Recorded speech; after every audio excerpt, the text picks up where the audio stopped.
آپ کو قبر میں کون اتارے گا؟ کہ میرے اہل بیت مجھے قبر میں اتارے. پھر پوچھا یا رسول اللہ آپ کا جنازہ کون پڑے گا؟ تو اس پر آپ رونے لگے اور صحابہ بھی رونے لگے.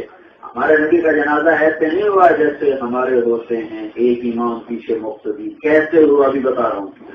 تو آپ رونے لگا. آپ نے کہا جب تم مجھے رخصت دے دو تو تم سب مجھے تنہا چھوڑ کے باہر نکل جانا. سب سے پہلے اللہ میرا جنازہ پڑھے اللہ سے.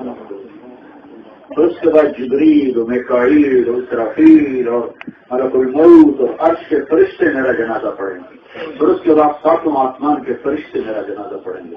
پھر اس کے بعد تم مرد آنا مرد اور میری چارپائی کے ساتھ کھڑے ہو جانا اور دعا کرنا. کوئی بسم اللہ الرحمن الرحیم. مولانا طارق جمیل صاحب کا اپنے بیان سنا. کہہ رہے ہیں کہ اللہ تعالی نے سب سے پہلے نبی کریم صلی اللہ تعالی علیہ وسلم کی نماز جنازہ پڑھی. معاذ اللہ استغفر اللہ. بچہ جانتا ہے کہ رب تعالی معبود ہے. تمام نبیوں کا پیغام یہی لا الہ الا اللہ. اللہ کے سوا کوئی عبادت کے لائق نہیں. صرف اسی کی عبادت کی جاتی ہے.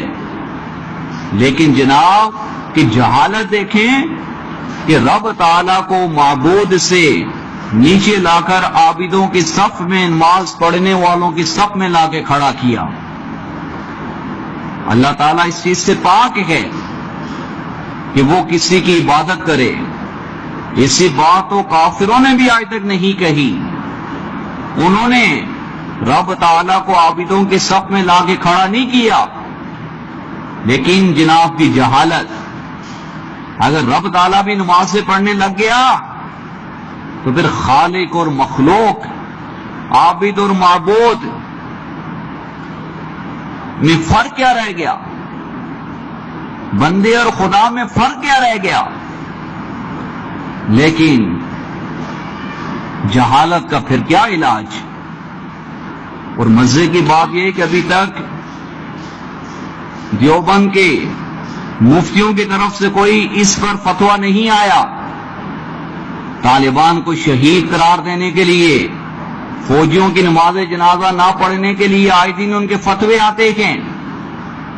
فساد برپا کرنے کے لیے, اس کو جہاد کا نام دینے کے لیے آئے دن فتوے آتے ہیں. لیکن یہاں تو ان کے اپنے مولوی نے اسلام توحید کی عمارت ڈھا دی. خالق کائنات معبود باری تعالی کو ماضیوں کی صف میں عبادت کرنے والوں کے صف میں لا کھڑا کیا. لیکن ابھی تک کوئی فتویٰ نہیں آیا. اسی کو کہتے ہیں جتھے ہوئے پتر جمال, گھوڑا گدا سارا حلال. اللہ تعالیٰ ان شریروں سے, ان کی جہالت سے مسلمانوں اور اسلام کو محفوظ فرمائے اور ہمیں حق بات کہنے, پھیلانے, قبول کرنے, سننے کی توفیق عطا فرمائے. یہ فرقہ واریت نہیں, یہ رب تعالیٰ سے محبت کی دلیل ہے کہ اس ویڈیو کو زیادہ سے زیادہ پھیلایا جائے اور رب تعالیٰ کی شان و عظمت کو اجاگر کیا جائے اور ایسے جاہل مولویوں کا بائیکاٹ کیا جائے.